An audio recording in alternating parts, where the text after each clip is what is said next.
Подпредседателе, почитуван председател на владата, почитувани министри, почитувани колеги пратеници, почитувани граѓани и медиуми.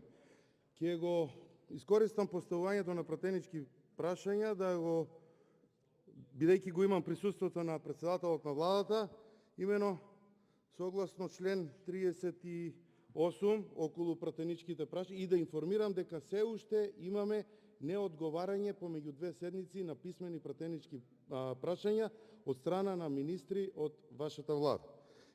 Имено согласно член 38 од Деловникот за работа, прашање се поставува усно на седница, а во време меѓу две седници во писмена форма преку председателот на собранието. Член 41 вели дека прашањето поставено во писмена форма, што е во соглас со одредбите на овој деловник, председателот на собранието го доставува на оној на кој му е упатено. Ако е до премиер, ако не до министри и слично. Член 42 став 2 вели на прашање поставено на председателот на владата, одговор дава председателот или одреден представник од владата, додека на член на владата одговор дава членот на владата. И став 4, писмениот одговор се доставува до председателот на собранието кој веднаш го упатува на подносителот на прашањата и до пратениците, а на првата наредна седница за поставување на пратенички прашања го известува собранието за дадениот одговор.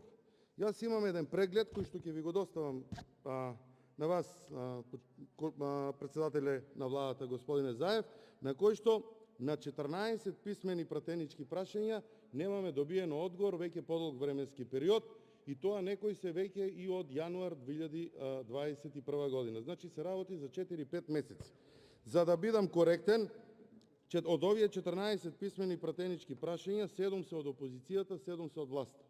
Меѓутоа, од кого и да е, пратеници се кои што поставиле писмено прашање до институцијата врз основа на одредени барања на граѓаните или врз основа на одредени нивни согледувања и барање за одреден одговор. Затоа почитувам премиер, втор пат се јавувам по основ на за оваа работа на процедурално, бидејќи ја користам приликата да бидете присутен овде, ќе ви го доставам ова и се надевам дека на наредните пратенички прашања ќе имаме одговор на сите овие писмени поставени прашања, колку да бидат добри, позитивни или негативни по однос на представниците на владата, затоа што сметам дека оваа алатка која што имаме поставување на пратенички прашања е алатка која што дава можност да пратениците ги постават одредени прашања и бидат коректив на владата во нејзиното работење. Благодарам. Ви благодарам. Имајќи го сето